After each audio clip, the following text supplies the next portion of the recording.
This is 3 mountains, 3 countries in 24 hours. So this is a story about an adventure. It's about challenging yourself, both mentally and physically. 26 adventurers, all at different fitness levels, all different stories, all different preparations, but together, working as a unit, encouraging each other to achieve their own goals. I'm Tony Blackledge. I'm a construction director at Mace. I work in the Mace Tech business. Over the last 10 years, Mace has worked with over 500 charities. We've given £1.1 million to Mace employees who are raising funds for charities that are close to their hearts. So the 3 charities we're supporting at the moment are Mungo, Mind and Dubai Cares. And looking forward, the aim of the Mace Foundation for the 2026 strategy is to raise over £6 million by Mace employees doing what we've done all the way along. Going out and doing something extraordinary, a challenge for them. A challenge is a challenge for you and nobody else. And if you can raise funds and get sponsored and supported to do it, then that's fantastic.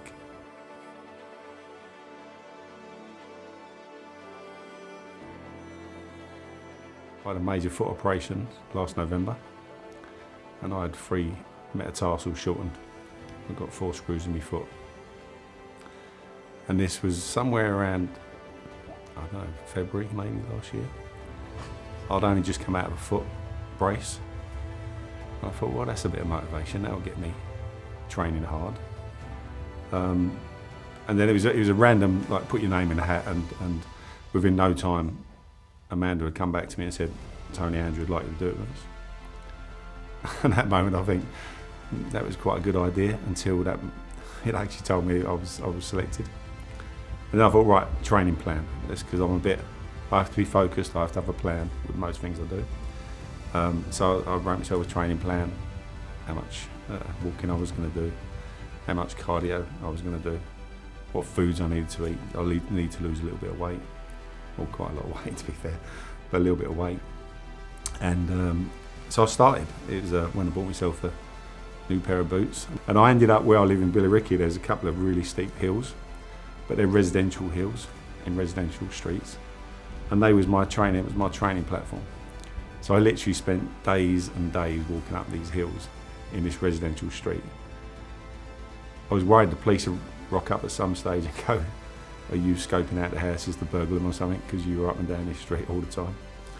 So that was my training. It was and one of the takeaways from the whole event is you can train cardio, you can get yourself fit, you can lose a little bit of weight, and you can walk up a load of hills. But I don't think nothing would prepare you for the actual challenge itself.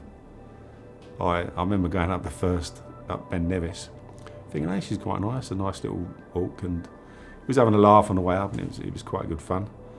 But when it starts to hurt, it hurts in joints you didn't know would start to hurt. So physically, I felt okay. Mentally, I knew I'd be fine because I've been blessed with good mental strength. But yeah, I felt good. I felt good at that point. As you walk up Ben Nevis, it's beautiful scenery. There's countryside everywhere. There's big lakes you can see, but as we got further and further towards the summit, it just got slightly more cloudy, and then you're walking through bits of cloud, and you get a bit disorientated because you can't see in front of you and you can't see behind you. And then the worst part of it, you start seeing some of your group who have already summited coming down, and you start talking to them, and they go, "Oh, it's only 45 minutes to the top, and you're already overeating. You've got too many layers on, but you've already sweated, so there's no point taking layers off because you'll get cold very quickly." And then we bumped into another couple of Mace people who were coming down, who had just turned around. They hadn't got to the summit, but they didn't want to hold the group up, and they said, "Oh, we're going to come down. We don't want to be last down." I said, "Well, I think we're the last group." I said, and we're going to go up, so you're welcome to join us. And that's what they done. They joined us, and then there was 4 of us going up. And then when we actually got to the top, there was another group of Mace people up there already.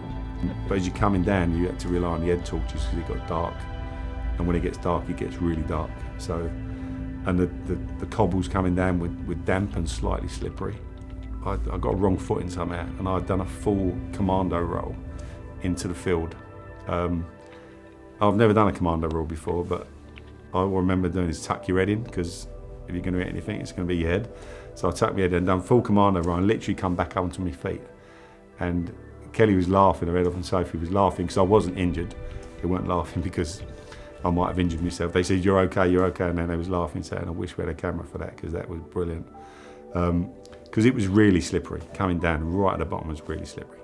I had no time to get changed. I had no time to go and have a shower, because I was very aware that people were trying to beat 24 hours or do the whole thing in 24 hours. So I literally just whipped off a very wet t-shirt, put on a dry t-shirt, didn't have time to change anything else. My socks and my underwear and my shorts had to stay on. And then we clambered into the minibuses, and it sounds nice that after a 5-hour walk you've got 6 hours in a minibus, but actually your adrenaline's as high as it can go. You've had something to eat, you're reflecting on what you've just done, which for me was phenomenal. I'd really enjoyed it, even though it was really hard. And the logistics team we had from Mace Logistics, and I said before, were fantastic, but they drove their minibuses like they'd stolen them. And so your chances of getting any shut-eye was literally impossible. There was so many turns, and so for me that was the lack of sleep was coming into play, and all the energy gels we'd taken, the energy bars. When we arrived at Scafell Pike, you don't quite realise. It's not a great feeling that you've arrived, because it's pitch black still, and you're still tired. You haven't had any sleep. So we set off on Scafell in the dark. And again, people raced off, and this time everybody started at their own pace. It was much more controlled.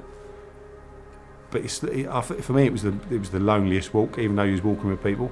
You started off in the dark. People was a bit apprehensive, and it's not a great walk. There's no stunning views, and as you get towards the top, there's a load of loose rock. There's like shingle under your feet, so it's not. You don't feel really secure as you're walking up.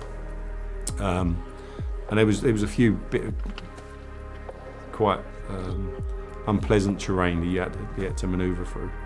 That was people got through it. Listen, we got through it and we laughed about it. But it was as you come up towards it, you thought, my God, this is not great. And there was a load of it's quite narrow as well.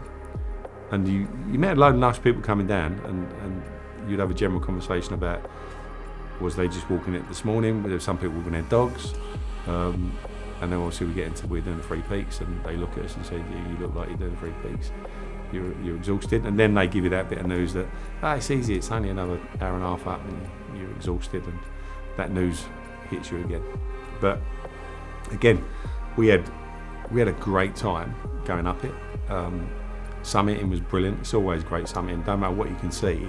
But the fact you get to the top, and it's that personal achievement, it's that exhilarating feeling that actually I've done it. But always in the back of your mind, until you get to Snowdon, you think, I've got to go down again, and I'm going to do it again, which takes a lot of mental strength. It does take a lot of mental strength.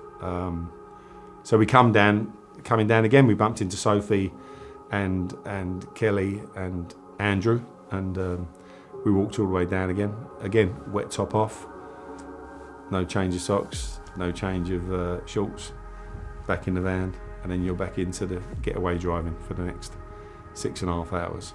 And that was, the travelling was frustrated by some closed roads, so we had to go out of our way a little bit. It cost us a bit more time. And then it was off to Snowdon. Snowdon for me, everyone kept saying to me, up to the challenge, Snowdon is the easiest. And actually, when you got close to Snowdon, people in my minibus were saying, Snowdon's the hardest. And I'm thinking, I'm absolutely exhausted. There's not a bone in my lower body that's not killing me. I think I'd already popped 2 toenails by now. Even though I had great boots, and they felt like carpet slippers. But that constant coming down and driving your feet to the front of your boot was what done it. And they were right. Snowdon was the hardest walk. And I remember getting up, and it was a tough climb. It was a tough climb. It was hurting. And I remember someone in our group turned around and said, look, the weather was closing in, so that wasn't helping as well. It was very windy and it was starting to rain. And being tired and hungry and everything else at the same time, someone in our group said, look, we'll go for another 10 minutes. And we was about halfway by this stage. We'd already been walking for 3 hours. And someone in the group said, look, we'll go for another 10 minutes and then we'll have a chat about turning around. And I just stood there, I said, look, guys, I'm not forcing anybody to do anything. If you want to turn around in 10 minutes, that's entirely up to you. But I'm going to go to the top. I need to go to the top because I will be disappointed in myself. We've done so much and gone so far that I'll be disappointed in myself if I don't make it to the top. And that was the little bit of motivation the rest of them need. I'm not saying I'm a motivational guru, but they just needed that little positive energy to say, come on, we've done all the hard work, we've got to where we are. But they didn't. All of them turned around and said, yeah, Tony, we want to go as well. Let's get to the top. And ironically, by the time we got to the top, the people who maybe considering turning down was helping me get to the top. And I remember going up to the car park in Snowdon and just, there was no real feeling. I expected I was going to be, the exhilaration of doing it would be overwhelming, but actually you're so tired. All you want to do is get into the minibus and get back to the hotel. And we got in the minibus and we started talking and then the realisation of what we'd done over the last 24, 25 hours came into play, and we started talking and having a laugh. I sat back and thought, wow, what an achievement. I've got a medal for walking up the 3 peaks, and I earned the medal. I know part of the 2026 strategy is that we aim to get 50% of all Mace employees doing some form of work for the Mace Foundation and raising some funds for the charities that need our help. So Mungo is a charity that helps homeless people, and we've helped over 3,000 people become more sustainable in a secure environment, off the street, safer, nourished. So it's a phenomenal charity, and I'm glad we've had this opportunity to raise some more money for them.